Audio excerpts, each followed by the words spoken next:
ఈరోజు అయితే మేమైతే పొగాకు నాటుతున్నాము. అదిగో పొగాకు చూడండి. ఒక్కో మొక్క వచ్చేసరికి 27 పైసలు పడింది. ఊరి కాలువ కూడా లేదనమాట. మాది ప్రకాశం జిల్లా ఎర్రగొండపాలెం నియోజకవర్గం శ్రీకొత్తపల్లి గ్రామము. వెలుగొండ పూర్తయితేనే మాకు నీళ్లు. కానీ ఆ నీళ్లు కూడా చాలా రోజులు నీళ్లు ఇంజిన్ పెట్టక ఓటొచ్చి అట్లా ఫోర్స్కి వస్తున్నాయి. 2 రోజుల తర్వాత ఆగిపోతాయి.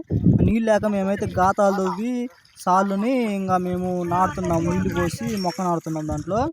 అయితే కంపెనీ వాళ్ళు ఈ సంవత్సరం ఏమి రూల్ పెట్టారంటే లాస్ట్ ఇయర్ వచ్చేసరికి ఒక ఎకరానికి 20,000 15,000 నారు నాటారనమాట. అయితే పొగాకు చెక్కులు చాలా బీభత్సంగా పోయి కంపెనీ వాళ్ళకి ఎత్తుకోవడం చేత కాక ఇంకా రేట్లు అయితే భారీగా తగ్గడం జరిగింది.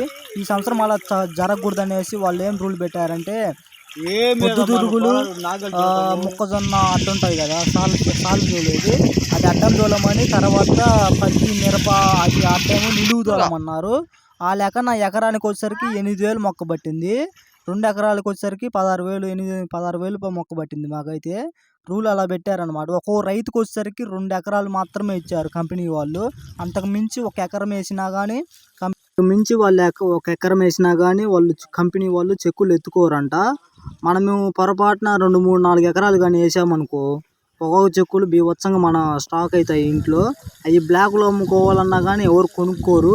కొనుక్కున్న పక్షంలో కూడా చాలా భారీగా రేట్లు తగ్గించి తీసుకోవడం జరుగుతుంది. అప్పుడు మనమే లాస్ అయిపోతాము.